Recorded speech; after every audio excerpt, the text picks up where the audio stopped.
Ayan, hello everyone. Ayan, medyo matagal po ako bago nakabalik dito sa pag-upload ng lesson. So, pasensya na po. Na-busy lang. Alright, so today we will be discussing, we will be talking, no? Touching the lesson about the kinds of nouns. So, you listen carefully. Okay? Ayan. So, a noun is a word that identifies a person, place, things, idea, or quality.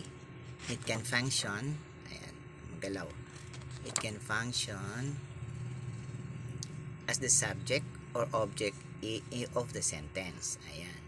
So, what are the kinds of nouns? So, marami yan siya, ha? So, usually the kinds of nouns, medyo tumalabo. Ayan. The kinds of nouns are, ay, lapit ko ang camera. The common noun, proper noun, abstract, collective, compound, possessive, concrete. Dito po kayo titingin sa kaliwa. So may numbers. That's number 7, concrete. Number 8, countable. Number 9 is ang uncountable, singular noun, plural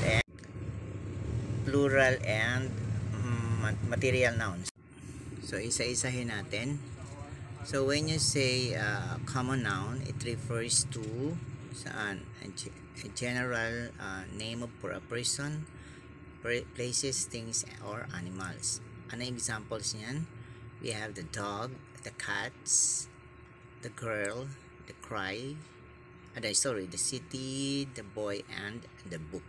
So, ibig sabihin, kapag common noun, it refers to a general name of persons, okay? Places, things, and animals.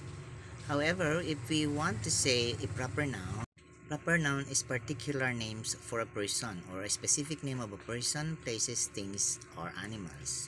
So the examples are on the right side. We have here Lisa, John, Ireland, and etc. So Lisa for the name and also the John, that's name.